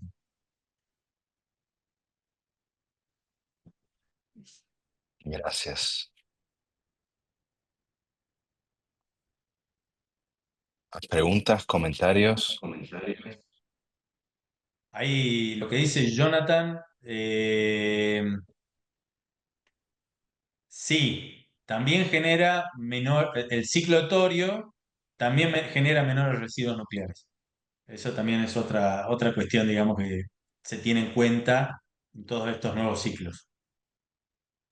Quería hacer una consulta, por favor. Respecto de lo que conocemos como fosforitos, por ejemplo, el que está en La Plata, que es una llama inmensa, no sabría qué volumen, ¿no se puede utilizar esa energía para nada? No, porque es una cuestión de seguridad eso. Eh, Básicamente, esos mecheros, fosforitos, ya ni me acuerdo cómo lo llamábamos, pero no lo llamaban ni fosforito ni mechero. Este, en todos los equipamientos que el de La Plata es el de la refinería de La Plata, me imagino que vos estás refiriéndote. Pero en plantas de tratamiento de gas, en plantas o sea, todas las plantas de procesamiento de petróleo, todos los equipos que están cerrados tienen un caño que va recogiendo todos esos vapores. ¿Qué pasa? Esos vapores son vapores de hidrocarburo, eventualmente, si no los recoges y están ahí, puede haber una explosión. Y de hecho, las hubo, por eso están todo eso instalado. Entonces, todo eso, o sea, todos esos salidas no deseadas, digamos, de los procesos, terminan en esas llamas que lo que hacen es quemarlo alejado de los procesos y de una manera controlada para que para que no ocurran explosiones. Y si vos lo ves apagado, no te acerques. No te digo que salgas corriendo, pero por lo menos no te acerques. Que hay algo que o está apagada Gracias. la refinería, está perdiendo gases por todos lados.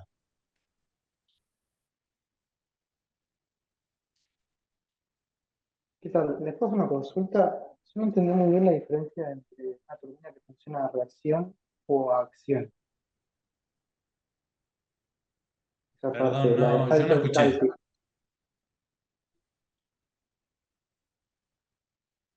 ¿Podés No se te repetir, escucha. Jonathan, por favor?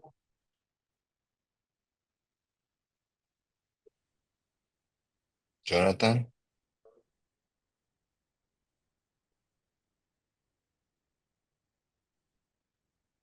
Jonathan, No se ¿querés te escribirlo? escuchó, Jonathan.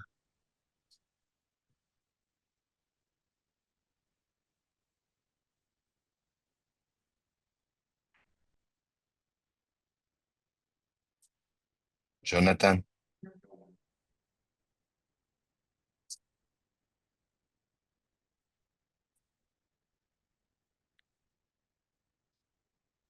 Quedamos.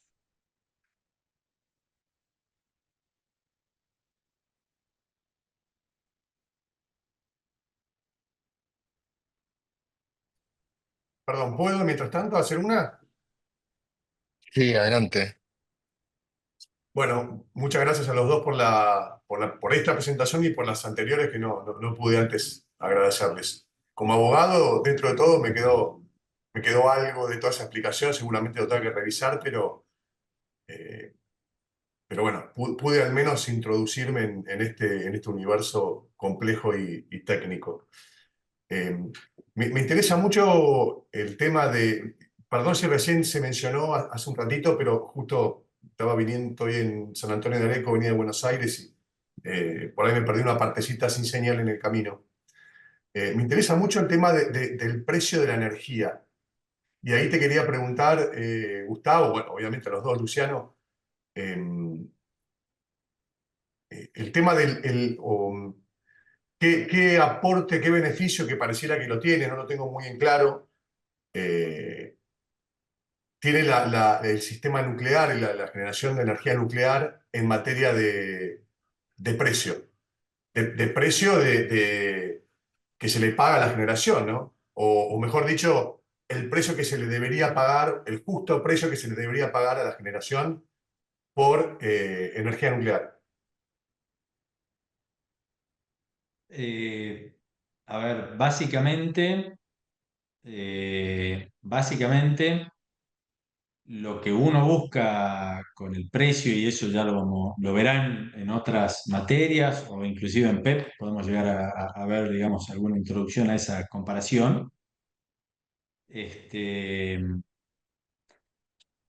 precio de la energía vendría a ser un precio tal o sea, en una primera concepción, ¿no? Un precio tal que me remunere la inversión que yo hago, la operación de la planta y los combustibles que se consuman, ¿no? A lo largo de toda la vida de la central. Eso es lo que se llama un costo nivelado, que es, digamos, como la base de mucho, digamos, de los principios de comparaciones de fuentes energéticas, etc. En las centrales nucleares, la inversión es muy alta, los costos de operación y mantenimiento son relativamente altos, pero los costos de combustible son bajos. Son bajos porque utiliza poco, por el enorme poder calorífico que tiene. Entonces, ¿qué te genera? Te genera un costo y el hecho, digamos, tecnológico, que también la tengas que estar utilizando permanentemente todo el tiempo, te genera un costo bastante amortizado, o sea, un costo por unidad de energía bastante bajo, este, y es, digamos, lo que terminamos llamando energía de base. Ahora bien, esto es el componente de costo, que es poco sensible a la cantidad de energía que vos utilizás, es lo que llamaríamos un costo marginal, es el costo de operar una máquina que vos ya tenés, que es la operación y mantenimiento y los combustibles. Que en el caso de una turbina de gas, un ciclo combinado, etcétera, vos tenés un costo de operación relativamente más bajo, porque necesitas menos personal, porque no es tan complejo, etcétera, y un costo de combustible mucho más alto. Entonces, en ese juego de qué me conviene para cierto tiempo, está, digamos, la bondad, la preferencia de un tipo de tecnología u otro. La energía más barata en nuestro país es básicamente yacyretá. Es agua que pasa todos los... Agua que no tiene un costo, digamos, uno le da un costo para compararla con el resto de las energías. Agua que no tiene costo, que pasa todos los días por las 20 turbinas de yacyretá. Después tenés las centrales nucleares, después tenés ciclos combinados que hacen un buen uso de la energía. Y un poco yendo al otro extremo, que lo mencionaba Luciano, Argentina tiene 2.000 o 3.500 megavatios de motores diésel. El motor diésel utiliza diésel, que es un combustible carísimo, pero ¿qué pasa? Tiene costos de inversión que son muy bajos en comparación con el resto de las tecnologías. Entonces, si yo voy a estar utilizando una central 20 horas al año, 30 horas al año, prefiero que sea una central con un costo de capital muy bajo, de manera que yo no tenga que invertir mucho en esa, y puede tener un costo operativo mucho más alto. Todo eso, toda esa cuestión básica, digamos, de cómo se arma un sistema energético, cuáles son los límites, cuáles son las preferencias, lo vamos a ver más adelante. Y también todo eso está en discusión con la entrada de nuevas tecnologías, o tecnologías que ya existen básicamente, pero la disrupción gigante que hace la energía eólica, la solar y las baterías, ¿no? Característica básica de la electricidad es que no puedo almacenarlo, que yo permanentemente tengo que estar haciendo un balance entre oferta y demanda. Bueno, ahora tenemos baterías. Antes teníamos agua, ahora tenemos baterías. Eso ya genera, digamos, muchísimos incentivos para cambiar toda esta lógica. Pero bueno, la dejo ahí porque si no me adelanto y nos desviamos. Gracias. Te sumo un comentario de todos modos, aunque lo vamos a ver, es a grandes rasgos un factor que incide muchísimo en la decisión que vos vas a tomar en función de esto es tu costo de capital. Es a cuánto te cuesta la plata, básicamente, cuánto te cuesta que te presten plata, qué tasa la tenés que devolver, etcétera. Porque en esa diferencia de regímenes que mencionaba Gustavo, de algunas cosas que son muy capital intensivas y que después su OPEX es muy bajo, versus cosas que por ahí tenés que poner poquita plata al principio y después tenés una erogación más constante en función de la generación que tengas. Bueno, lo que te mueve más la aguja de todo, más allá de otras consideraciones estratégicas, de mantener y transferir conocimiento y otras, y de cómo utilizar tus recursos, es cuánto te cuesta la plata, ¿no? En la medida en que te cueste más que te presten plata o que tengas que repagar más por esa plata que te prestaron, te vas a inclinar quizás más hacia menos CAPEX y más OPEX, y en la medida en la que la plata sea más barata, te vas a inclinar más hacia fuentes que tengan un mayor componente de inversión, ¿no? De CAPEX. Por eso es tan heterogénea la decisión entre los distintos países y hay cierto consenso sobre que el factor determinante sobre la diferencia de penetración de generación a partir de fuentes renovables está muy vinculada con el costo del capital. ¿Cuánto me cuesta la plata? Si metes en la ecuación cuánto te cuesta la plata y entre 5% y 20%, la diferencia en tu decisión es brutal.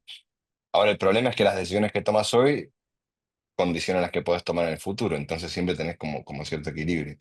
Quería ir un segundito a tu comentario, a tu pregunta, Jonathan. La diferencia, yo entiendo que a los fines de esta conversación no, no tiene demasiadas implicaciones prácticas, pero está en que en las turbinas de acción la expansión del fluido ocurre en los álabes fijos. Vieron que habíamos mostrado que teníamos como una especie eh, de envolvente y adentro había otra cosa que se movía, que eran los álabes móviles. Bueno, en la de acción, la expansión ocurre en los fijos y en la de reacción ocurre tanto en los fijos como en los móviles. ¿Qué quiere decir esto? Que en la turbina de acción, esa caída de presión que mostrábamos hoy, esa transferencia de energía ocurría completamente en las toberas y los móviles lo único que hacen es mover el flujo para un lado o para el otro, mientras que en las de reacción la caída se distribuye entre ambas. Implicancia de esto, temas vinculados con la velocidad que alcanzan esos fluidos, y esto tiene mucho que ver con lo que mencionaba Gus de la sidro y también en cuánto caudal vas a utilizar en los distintos tipos de turbinas. Las de acción usan bajos caudales con saltos muy grandes de presión, es decir, tengo poco fluido, pero que transfiere una cantidad muy grande de energía a la turbina, y en el otro, bueno, tengo saltos un poquito más bajos de presión o, o entálpicos por unidad, pero por unidad de masa, digo, del caudal del fluido que esté moviendo, pero con altos caudales, ¿no? Entonces, tomo distintas decisiones. A grandes rasgos, esto quizás lo más con el sector o con el subsector que es más fácil de vincularlo es con la hidro. Voy a tomar una decisión de qué tipo de turbina uso en función de si tengo mucha agua o mucho fluido a, a alta diferencia a baja diferencia de altura, o si tengo poco fluido a alta diferencia de altura. ¿Me explico?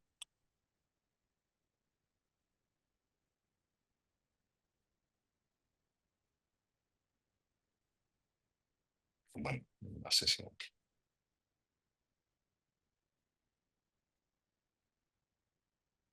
El tema de residuos ayuda a la reducción de los costos. Ah, un tema. ¿El tema de residuos qué? Si ayuda a la reducción de los costos. ¿Pero de qué residuos digo, perdón? ¿De residuos, o sea, generar energía a partir de la quema de residuos sólidos urbanos y esas cosas? Supongo que sí. Residuos sólidos, residuos, residuos del proceso para biogás. El Mira, yo tema ahí, perdón, Lucas, quizá lo podemos, bueno, vamos a charlar, o sea, más, con mayor profundidad, es que es limitado. Vos pensás que el basurero más grande de Argentina, que es SEANSE, tenía, no sé cuál será el estado actual, digamos, de funcionamiento, tiene dos centrales que funcionan quemando biogás de esos residuos. Son 32 megas, 16 y 16. San Miguel y San Martín, creo que se llaman los dos ciclos, los dos motorcitos esos. Son 32 megas. Es el basurero más grande de Argentina y está solamente generando con 32 megas. Es prácticamente la nada misma para nuestro sistema. Ayuda, colabora, etcétera, pero los procesos que vos tenés que hacer para el tratamiento, la recolección, el tratado de la basura, el tratado del gas ese, todo lo demás, son procesos que se van adicionando. Había un caso que me hacía reír mucho, ustedes la conocen a Maristeles Vampa, ¿no? Socióloga, este, socióloga a favor de las energías, en contra de las multinacionales, a favor de la energía renovable, todo eso, ¿no? En uno de sus libros, que hablaba sobre el ambientalismo y la energía, ponía el caso de una central en Córdoba, una central que funcionaba quemando cáscara de maíz, o de maní, perdón, cáscara de maní. Y mencionaba que en el apagón ese que tuvimos en el año 2019, esa central había sido la única que había quedado en pie, como ensalzando las maravillas de la cáscara de maní como fuente de generación eléctrica. Ahora bien, esa central también tiene 10, 20 megas, pero es de un complejo agroindustrial que tiene como 40.000 hectáreas de maní. Entonces, 40.000 hectáreas es un número gigante de maní para poder generar 20 megas. Entonces, ahí es donde entran todas estas particularidades de cantidades de combustibles, tipo de recursos, acceso a esos recursos, la cuestión del costo de capital, de la energía. Estoy seguro que para esa empresa el tratamiento de la ceniza de la cáscara de maní era más barato que el tratamiento de la cáscara de maní per se. Pero sigue siendo un tratamiento que le tienen que dar, porque generan y generan muchísimo. Pero en eso, Argentina tiene todas esas distintas fuentes de generación que no las tratamos, porque básicamente es un motogenerador o una turbinita de vapor, digamos, entra dentro de todas las tecnologías que mostramos. Este, pero bueno, está, digamos, en otro carril de la discusión, digamos, ¿no? Gus, te complemento rápido con eso. Yo creo que hay dos cosas acá. La valorización directa de los residuos tiene es bastante controvertida. Es decir, agarrar literalmente el residuo y quemarlo, bueno, ha tenido algunos problemas en distintos lugares del mundo y la licencia social para operar es medio difícil hoy de obtener. En algunos países, de hecho, importan residuos sólidos urbanos de sus vecinos, los queman y generan energía eléctrica. Quiere decir que en otros países eso no es un problema. Ahora, la recuperación del metano de los rellenos sanitarios, que era el caso que mencionaba Gus del SEANSE, tiene un racional que va quizás por encima de, el costo de la energía como tal.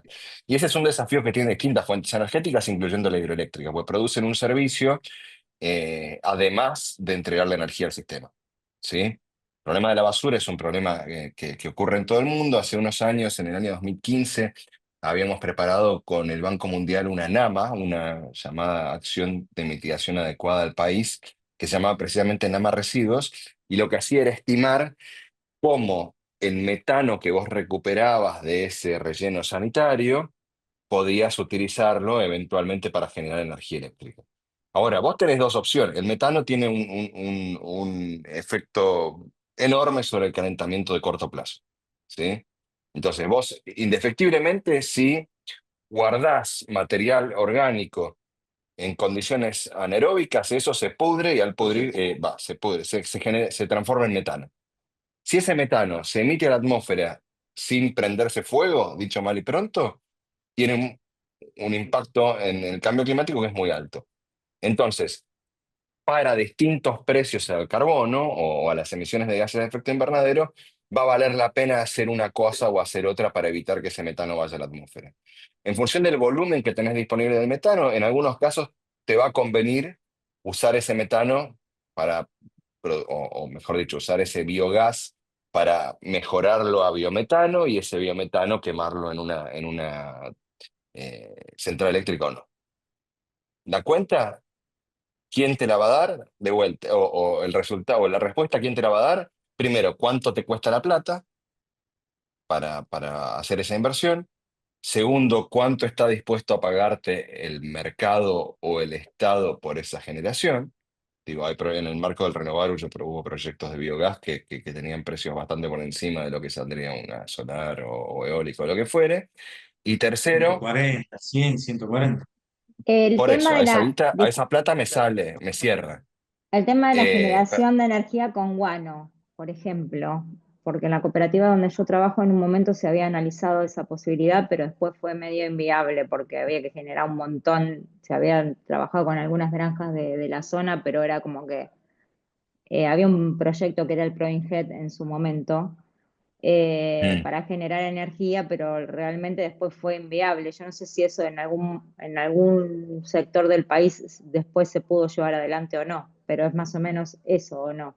eh, es que sí, Solange, por eso mismo tenía el último elemento, Ah, que ok. es cuánto me pagan a mí por la tonelada de dióxido de carbono equivalente evitada, en este caso de metano evitado. Porque el guano, de algún modo, contribuye a las emisiones de metano, ¿sí? Entonces, si yo puedo de algún modo monetizar ese proyecto y que alguien me reconozca las emisiones de metano evitadas, es algo que yo a mi cash flow se lo puedo sumar como un bono, un crédito, un certificado de reducción de emisiones, o dependiendo del régimen al que esté suscripto. Y eso me mejora un poquito, me puede llevar arriba de la línea en caso de que el proyecto no cierre porque el precio de la energía no me lo remunera completamente, ¿no? Entonces, el precio a las emisiones fijado mediante diferentes mecanismos, es algo que incide un montón en la viabilidad de los proyectos y que va a incidir cada vez más en el futuro, en tanto efectivamente o se grave, en el sentido de ponerle un impuesto, o se reconozca el, llamémoslo, servicio ambiental de evitar las emisiones, ¿no? Entonces depende un montón de cosas, depende de cuánto evitas de emisiones, depende de cuánto te sale el proyecto propiamente dicho y depende de cuánto te remunera la energía. Y en distintos momentos va a valer distinto. ¿Qué sé yo? La Unión Europea el año pasado tenía un precio de las emisiones de dióxido de carbono equivalente de 100 euros por tonelada evitada o por tonelada. Y ahora está en 60. Entonces la incertidumbre sobre cuánto te van a remunerar por esas emisiones evitadas también incide en cómo decidís sobre esos proyectos, ¿no?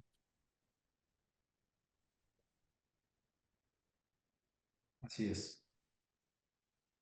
Bueno, ahí Maximiliano hace una pregunta que dice si podemos hacer alguna referencia a la pérdida que se produce por la distancia en el transporte desde la generación hasta los lugares de uso final.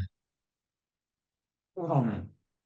Efectivamente, cuando vos tenés, a ver, y con esto me quedaría charlando hasta las 1500, pero bueno, tampoco da, ¿no? En todo cable que transporta energía, se genera un campo magnético alrededor, se genera calor por el propio movimiento de los electrones dentro del cable, y esas son las pérdidas de transmisión, ¿no? Esas pérdidas de transmisión en proyectos punto a punto pueden llegar a ser importantes, y ahí se analizan diferentes tecnologías como la transferencia en corriente continua o elevar la tensión para que no se transporte, para que no haya tanta corriente que sea transmitida. Y los números, de vuelta, en proyectos punto a punto, pueden llegar a ser significativos. Ahora, ¿qué pasa? En los términos prácticos, ¿no? Generalmente nuestros sistemas eléctricos están mallados. ¿Qué quiere decir? Que tenemos una malla, es decir, una red, donde tenemos diferentes centrales y diferentes puntos de consumo a lo largo de toda esa red. ¿Qué implica eso? Eso implica que ese análisis que vos haces punto a punto de la distancia, la transmisión y la pérdida, ya no sea, ya no se mantenga en la misma equivalencia, porque tenés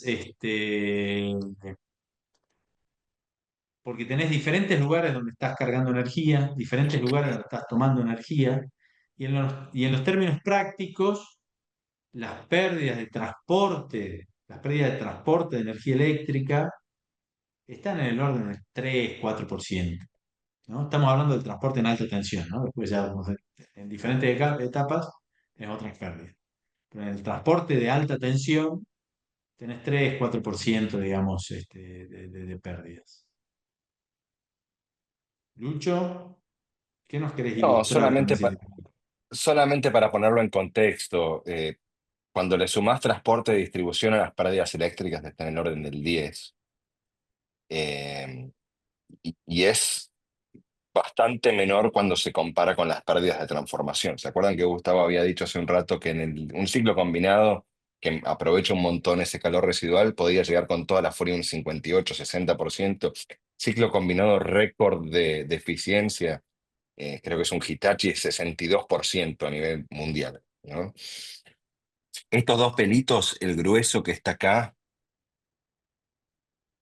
este grueso que está acá, que son las pérdidas de transformación, es decir, la diferencia entre la energía que entró a las centrales eléctricas y la que salió, y este que está acá, que son esas pérdidas de transporte y distribución, dan más o menos un orden de magnitud de la diferencia entre las pérdidas en la etapa de generación y en la etapa de transporte y distribución, ¿no? Yo creo que para los efectos prácticos el punta a punta no tiene tanto sentido, sino que quizás vale más la pena pensarlo como mencionaba Gus, en función del sistema, ¿no? Además porque el electrón es fungible. No, no podés identificarlo, salvo que tengas un cable entre el generador un cable, un conductor, seamos más prolijos, entre el generador y el usuario, ¿no? Y el usuario, Es tal poquito. cual. Sí, sí, es poco. Pero bueno, creo que con esto cerramos esta clase.